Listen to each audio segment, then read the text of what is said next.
ምስጋና ኣዝዩ ኣገዳሲ ዝኾነሉ ዓሰርተ ዓሚቑን ቅዱስን ምኽንያት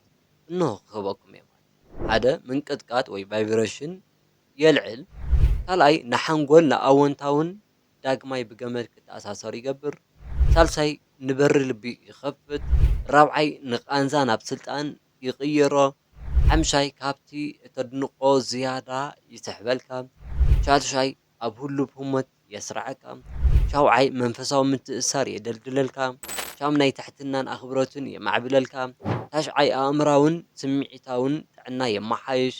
ዓስራይ ንዓለም ብኸመይ ክትሪኣ ከም ዝግበአካ ኣረኣያኻ ይቕይረልካ ማለት እዩ።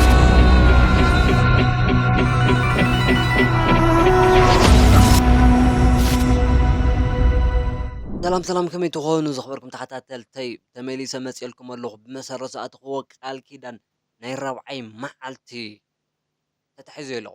እዚ ዝብለኩም ዘለኹ ንቴስዓ መዓልቲ ብዘይምቁራፅ ማለት እዩ ድሕሪ ኣምላኽ ይፈልጥ ሕዚ ማለት እዩ ሕዚ ጥራይ ግን ንቴስዓ መዓልቲ ብዘይምቁራፅ ዝገርም ናይ ንቕሓተ ሕልና ስነ ልቦናዊ ተኮር ዝኾነ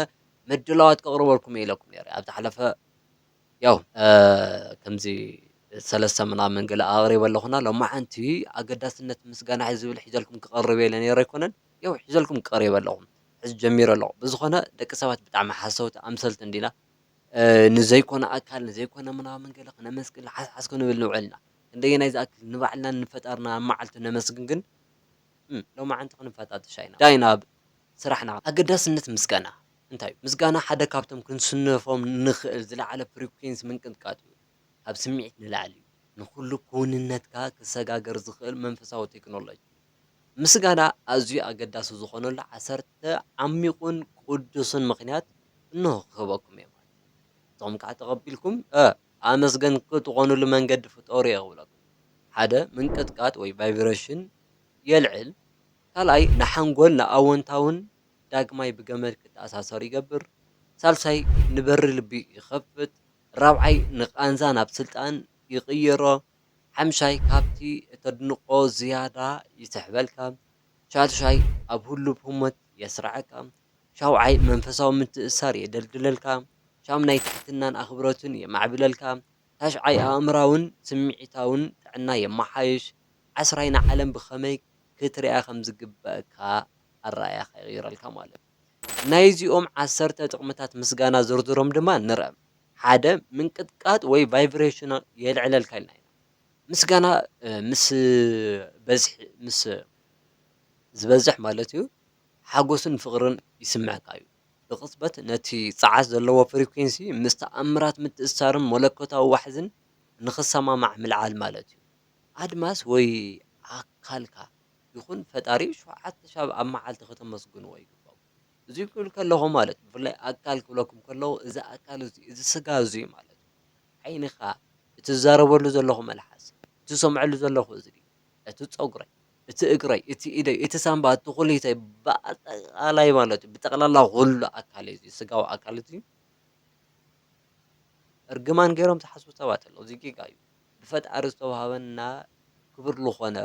ህያብ እዩ እሞ ድማ ማለት መሕደሪ መንፈስ ቅዱስ ናይ እግዚኣብሔር ቤት መቕደስ ተባሂሉ ዝተገለፀ ነገር ማለት እዩ ስለዚ ነዚ ኣካል እዙይ ስለዝበልዓኻሉ ማለት እዩ ስለዝኸድካሉ ስለዝረኣኻሉ ስለዝሰምዓኻሉ ስለዝሸትካሉ ስለዝጣዕምካሉ እንታይ ሞ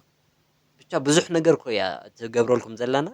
ክንደየናይ ዝኣክል ወይ መዓዘይ ግዜ ሂብኩም ኣመስጊንኩምዋ ትፈልጡ ምናልባት ናይዛ ኣካል እዚኣ ብዘይ ምምስጋንኩም ናትኣ ሕርቃን ናትኣ ቁጥዐኸ ኣብ ሓደጋ ኣብ ዝኾነ ደሰብ ዘይብል ነገራት ትወድቁ ከም ዘይለኹም እንታይ መረጋገፂ እኒአኩም ስለዚ ካብ ሎማዓንቲ ጀሚርኩም ንሰብ ጥራሕ ዘይኮነሲ ቀዳምነት ንባዕልኻን ንፈጣሪኻን ተመስግነሉ ግዜ ሃበይ ክብለኩም ዳይ ንጀምር ናብ ካልኣይ ክንሰግር ንሓንጎል ኣወንታውን ዳግማይ ብገመድ ክትኣሳሰሩን ይገብሮ ዝብል ሓሳብ እኒአ ሳይነስ ከም ዘሪኦ ምስጋና ምልምማድ ንናይ ሓንጎል ሽልማት ስርዓት ከም ዘንቀሳቕሶ ኣእምሮኻ ነቲ ፅቡቅ ንኽደሊ የሰልጡኖ እዩ ኣብ ህሞታት ጥራይ ዘይኮነስ ኣብ ሙሉእ ሂወትካ ባህልኻ ግበሮ ናይ ሓደ መዓልቲ ይኹን ኣነ ኣመስግን ዝብለካ ኩሉ ግዜ ባህልኻ ልምድኻ ገበሮ ክትረክብ ከለኻ ጥራይ ዘይኮነስ ክስእን ከለኻ እውን ኣመስግን እዚ ማለት ሓደ ግዜ ንሕና ዘይንርድኦ ኣለና ባይ ዘ ወይ ነብስናን ፈጣርና ብጣዕሚ በላሕቲ እዮም ብጣዕሚ ማለት እዩ ንሕና ካብ ንሓስቦ ኣብ ስጋዊ ኣካል እዙይ ካብ ዝሓስቦ ንላዕሊ ካብ ዓቕሙ ንላዕሊ ዝኾነ ነገራት ኣሎ እሱ እንታይ እዩ መብዛሕትኡ ግዜ ንሕና ንምነ ኢና ሰብ ክገብሮ ርኢና ፊልሚ ርኢና ኣብ ገለ ድራማታት ርኢና ዝኾነ ብቻ ንምነዮምና ንሓስቦም ነገራት ኣለውና እቶም ንምነዮም ንሓስቦም ነገራት ንዓና ይጠቕሙና ድዮም ኣይጠቕሙናን ማለት እዩ ልዕለና ብትርቲ ንሓስቦ ኣእምሮ ይሓስብ ኣይኮነ ልዕሉ ንሱ ግን መን እዩ ዝሓስብና መን እዩ ንይጠቕመና ዶ ይጠቕመናን ዘለሊ ፈጣሪ ካብ ፈጣሪ ቀፂሉ ድማ ነብስና ወይ ንቕሓት ሕልናና ንብላ ፓርት ኣላ ማለት ሶ እዛ ኣካል ንሳ ንዓና ዘይጠቅም ነገር ተኮይኑ ንክንከስሮ እያ ትገብረና ስለዚ ብኽሳራና እውን ክንሕጎስን ክነመስግንን እዩ ዝግባአና ምክንያቱ ንዓና ዘይጠቅም ነገር ንክንከስር ንኽእል ንዓና ዝግባእ ነገር ናትና እዩ ማንም ኣይነጥለና ምክንያቱ ክንፍጠር ከለና ንባዕልና ኣፈጣጥራና ኣብ መበል ሻድሻይ መዓልቲ ኣይኮነይ ኣብ መበል ሻድሻይ መዓልቲ ዝኾነሉ ምክንያት እንታይ እዩ ነይሩ ቀድሚ መበል ሻድሻይ መዓልቲ ዘለዋ 5 መዓልቲ ንዓና ንደቂ ሰባት ዘድልዩና ነገራት ብምሉኦም ፈጢሩ ምስ ወደይ ፈጣሪ ንዓና መወዳእታ ፈጢሩና ዘሎ እዚ ዝኾነሉ ዓርሲ ዝኸኣለ ሚስጥር ኣሎ እዚ ክርድኦ ኣለና እየ ዝብል ናብ ሳልሳይ ክሓልፍ ንበሪ ልቢ ክኸፍት ማለት ምስጋና ስምዒታዊ ምዕፃው የለሳልሶ ርህራሄ የስፍሕ ማእኸል ልቢ ድማ ክፉት ይገብሮ ማለት ምስ ገዛእ ርእስኻን ካልኦትን መለኮታውን ዝዓመቐ ምትእስሳር ንክህልወካ ይፈቕደልካ ማለት ካብዚ ዝለዓለ ከዓ ምንም ደስ ዝብል ነገር የለና ናይ ኩልና ልቦና ይኽፈት ፈጣሪ ይኽፈተልና እየ ክብል ማለት እዩ ኣብ ትሕቲ ፈጣሪ ግን ባዕልና እውን ክንከፍቶ ዝግበአና ምዃኑ ከም ዝሪእዎ ዘለኹም እንዳተዓዘብኩም ክኢሉ ራብዓይ ንኺድ ራብዓይ ንቓንዛ ናብ ስልጣን ይቕይሮ በስመ አብ በሉ ዋቱ ቃንዛ ሕማም ናብ ስልጣን ወይ ናብ ዝኾነ ጥበብ ጥቕሚ ምቕያር ማለት ዓብዪ ትዕድል እዩ ኣብ ፀገም እውን እንተኾነ ማለት ምስጋና ነቲ ትምህርቲ ዕብየት ሕቡእ በረኸት ክትረክብ ይምህረካ ስቃይ ኣይኽሕደካን እዩ ትኽክለኛ ጥንካረ ጥበብ እዩ ዝምህረካ ኣልኬሚ ዝግበሮ እዩ እዚ ማለት ኣብ ዝሓለፈ ነጊሮኩም እዩ ዝኾነ ሰብ ክኽሕደኩም ይኽእል እዩ ዝኾነ ሰብ ክጠልመኩም ይኽእል እዩ ዝኾነ ሰብ ክጥንዕቐኩም ይኽእል እዩ ጀስት ግን ተናዒቐ ተቢለ ዶ ምናምን ዶ ገለ ኢልኩም ዘይኮነ ክትረኽሞሽ ዝግባአኩም ማለት እዩ ንስኻትኩም ልዕሊ እቲ ሰብ ዝሓሰቦ ዘይኮነስ ልዕሊ እቲ ባኣኹም ባዕልኹም ንስኹም ትሓስቦ ንላዕሊ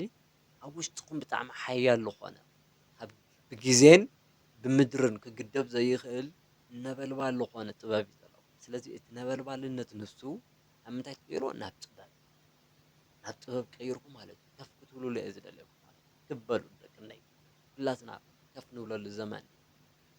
ይግበረልና ሓምሻይ ክመፅእ ከለኹ እንታይ ካብቲ እተድንቆ ዝያዳ ይስሕብ ማለት እዚ ማለት ኣድማስን ፈጣርን ንፃሕቲ ምላሽ ይህቡ እዮም ልባዊ ምስጋና ክትገልፅ ከለኻ ክትመስግነሉ ዝግባእ ዝያዳ ተመክሮታት ማግኔት ትገብር ኣለኻ ማለት እዩ ሕጊ ኮስሚክ እዩ ሕጊ ፈጣሪ እዩ ስለዚ መዝሙረ ዳዊት ዝኣመሰሉ ተጠቐሙ ወይ ድማ ናይ በገና ኢቭን ከምኡታት ኣይጥዕመናን ትብሉ ሰባት እንተሃልዮም ምናልባት ናይ ሃይማኖት ጉዳይ ኮይንኩም ንኣብነት 528 ገለ ኢልኩም ኣብ ዩቱብ ሰርች ግበሩ ናይ ሜዲቴሽን ወይ ናይ ሪላክስ ሙዚክ ምናምን ዝበሃሉ ኣለውና እሳቶም ብምኽፋት ንባዕልኹም እናዝናነኹም እናረጋጋእኹም ካብኡ ንሕድሕድ መዓልቲ ዝረኸምኩምዎ ነጥብታት ኣሎ ይኮነይ ብምብላዕኹም ብምስታይኩም ብሰላም ብምድቃስኩም ጥዕና ብምርካብኩም ምናምን እዚ በቃ ንፈጣሪኻ ምምስጋን እዩ ንባዕልኻ ድማ ነቲ ናትካ ኣካል ዝሃበካ ጥቕሚ ይቐኒል ኢልካ ምምስጋን እዩ ካሊእ ምንም ነገር የብሉ ናብ ሻሻይ ንሕለፍ ኣብ ህሉ ህሞት የስራዕ ዝኾነ ህሞት ክብል ከለኹ ትዳናገሩ ሰባት ክትህልዎ ትኽእሉ ኢኹም ግዜ ማለት እዩ ጌጋ ተሃሊና ኣርሙን ኢኹም ማለት ምስጋና ንቕሓትካ ካብ ፍርሒ ወፂኡ ናብ ህላወ ይስሕበይ ኣብቲ ሰላምን ንፁርነትን ዝነብረሉ ሕጂ መልሕቕ የገብረካ ማለት እዩ ናይ ሕዚ ሰባት ይበለና ንኩላትና ሻውዓይ ንምፃእ ኣብ ሻውዓይ እንታይ ዝብል መንፈሳዊ ምትእስሳር የድል እዚ ክንብል ከለና ክተመስግን ከለኻ ዋላ እውን ስቕ ኢልካ ማለት ምስ መለኮታዊ ብቕዓትካ ትረዳዳ ኣለኻ ማለት እዩ ምስጋና ሓደ ዓይነት ጸሎት ድልድልና ምንጪ ይኸውን ማለት እዩ ምስ ምንጭና ተራኺብና ኣለና ማለት እዩ እንታይ እሞ ብድሕሪኡ ምንም ዘድልየና ነገር የለን ማለት እዩ ሓደ ውላድ ኣዲኡ ክረክብ ከሎ ክስምዕ ዝኽእል ስምዒት ኣቦኡ ክረክብ ከሎ ክስምዕ ዝኽእል ስምዒት ተሰብዎ ኣብቲ ስጋዊ ዓለም ኮን ማለት እዩና ጀስ ምንም ክብል ኣይክእል ናብ ሻምናይ ክሰግድ ሻምናይ ትሕትናን ኣኽብሮትን የማዕብል ዝብል ሓሳብ ኣሎ ምስጋና ህይወት ህያው ምዃና የዘኻኽረካ እዩ። ነቲ ኢጎ የትሕዞን ንንኣሽቱ ህሞታት ከይተረፈ ኣኽብሮት የበራብርን እዩ። ትንፋስ ዑፍ ወይ ምብራቕ ጸሓይ እንኮ ጸባይ ንክህልወካ ይገብረካ ማለት እዩ። ካብዚ ንላዕሊ ከዓ ምንም ዓይነት ምቁር ጸባይ የለና። ኩላትና ይዓድለና ጸባይ እዩ። ታሽዓይ እንታይ እዩ? ኣእምራዊ ወይ ኣእምራውን ስምዒታዊ ጥዕና የመሓይሽ እዩ። መዓልታዊ ምስጋና ምልምማድ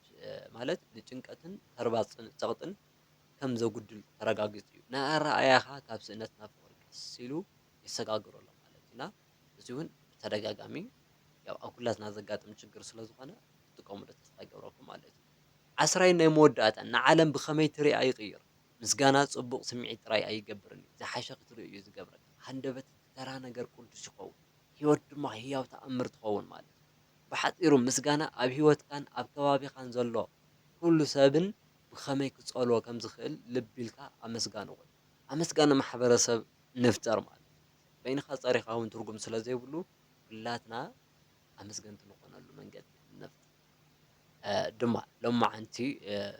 እንታይ ኢልኩም ክተመስግኑ ከም ትኽእሉ እስኪ ኣብ ኮመንት ሓሳብኩም ኣቐምጡለይ ማለት እዩ። ኩላትና ዝተፈላለየ በረከታት ይበፅሐና እዩ። ዝተፈላለየ ክሳራ ዝበልናዮ ማለት እዩ። ንሕና ኣእምሮና ተሸዊዱ ክሳራ ዝብሎም ነገራት እውን ኣለዉ። እቶም ክሳራ ዝበልናዮም ምናልባት እውን በረከት እዮም እና እስኪ ዝኸሰርኩሞ ይኹን ዝኸሰብኩሞ ኣብ ሎማዓንቲ ግን ፈጣሪ ክተመስግንዎ ዝግብአኩም ንናይ ባዕልኩም ኣካልኩም ንገዛእ ነብስኹም ክተመስግንዋ ዝግብአኩም ኣብ ኮመንት ኣፍልጡኒ ፀሓፉለይ ኣነ ንኣተኹ ክርኢ እየ ማለት እዩ። ብዝኾነ ናይ ሎማዓንቲ ሓሳበይ ኣብዚ ክውድእ እየ። ኣብ ሓምሻይ መዓልቲ እስካብ ንራኸብ ተሰናዩ ንኩልኹም ቻው። በስመ ኣብ ይቅርታ ይቅርታ ሓንሳብ ሓንሳብ ፅንሑ ሳብስክራይብ ኣይገበርኩምን ምሽ ኧረ ሕቡሸይ ኧረ ሕቡሸይ ኧረ ግደፉ ቢያንስ ሓደ ሓደ ግዜ ማለት እዩ ዓድና ክትቅየር ትኽእል እኮ ብሰሓቅ ጨወታ ብዕብዳን ገለ ጥራሕ ዘይኮነሲ ደስ ዝብል ሓሳባት ክንሸራሸሩ ከለዉ እውን እድል እዩ ማለት ኩሉ መኻሪ ኮይኑ ኩሉ እንትን ገለገለ ዝበሃል ነገር ስምዒት ክፍጠር ከም ዝኽእል ይርድአን እዩ። ግን ናይ ተግባር ናብ ተግባር ዝሽረፍን ሲልካ ትምኒት ዝበሃል ዘረባ ሓሳባት ምዝራብን ነንበይኒ ኢና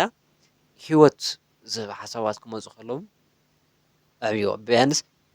እንታይ ክንጥቀም ኢና ኢለ ይኣምን መስለኩም? እዚ ቻናል እዚ እንተዓብዩ ሓሳቦም ክገልፁ እናደለዩ ብዙሕ ዓቕሚ እናሃለዎም ብዙሕ ናይ ምፍልሳፍ ዓቕሚ ብዙሕ ናይ ምምርማርን ፈጠራይነትን ዓቕሚ ዘለዎም ግን ሚድያ ዘይረኸቡ ተሰማዕነት ዘይረኸቡ ሓሳቦም ዘይከፈሉና ጥበቦም ዘይካፈሉና ብዙሓት ሰባት ኣለውናና ንሳቶም ነምፅአሉ መድረኽ እዩ ዝኸውን እዚ ምክንያቱ ዕላማይን ሕልመይን በቃ መንእሰይ ሓበሻ ብዝሓሸ ንቕሓት ወኒኑ ኣብ ዝሓሸ ብርኪ ንኽርከብ እዩ ሂወቱ ብዝሓሸ መንገዲ ኣሳልጦ ንኽመርሕ ኢና ያው እዚ ቻናል ኩላትና እዩ በቃ ቻናል በይነይ ክኸውን ኣይኽእልና ምክንያቱ ኣነ እንተዓበየ ኣነ ኣብ ፅቡቕ ኮንዲሽን እንተሃለየ ብምሉእ ዓቕመይ ክሰርሐሉ እየ ብምሉእ ዓቕመይ ሰሪሐሉ ኣለኹ ማለት ድማ ኣብ ዝሓሸ ደረጃ ክበፅሕ እዩ ብዝሓሸ ደረጃ በፂሐ ኣለኹ ማለት ድማ ቢያንስ ከምዚ ዓይነት ሓሳባት ዘለዎም ብዙሓት ቻናላት እውን ስለዘየለዉ ንቐፃሊ ዝመፁ ሰባት ኣንፈት በሪ ክኸፍት እየ ማለት እዩ። ብዙሓት እንተኮይንና እንተሰሲና ድማ ያው ማሕበረሰብና ከመይ ዓይነት ክኸውን ይኽእል ኢልኩም ንዓኹም ክነግረኩም ኣይደለን ምክንያቱ ብፍላይ ኣብ ደገ ዘለኹም ሰባት ናይ ደገ ሚድያታት ከመይ ከመይ ዓይነት ኮንዲሽን ፈጢሮም እዮም ህዝቦም አንቂሖም ኣብ ዝሓሸ ደረጃ ብርኪ ምዕባለ በፂሖም ዘለዉ ትፈልጡ ኢኹምና ዘረባ ከይንውሕልኩም ያው ሰብስክራይብ ዘይገበርኩም ሰብስክራይብ ግበሩ ያው ሓሳብኩም ትህብዎ ምክሪ እንተሃልዩኩም ምናምን ገለ እውን ኣብ ኮመንት ኣቐምጡለይ ክሳብ ፅባሕ ተሰናይ ንዓኹም ኢለ ኣለኹ ይቐኒለይ ድማ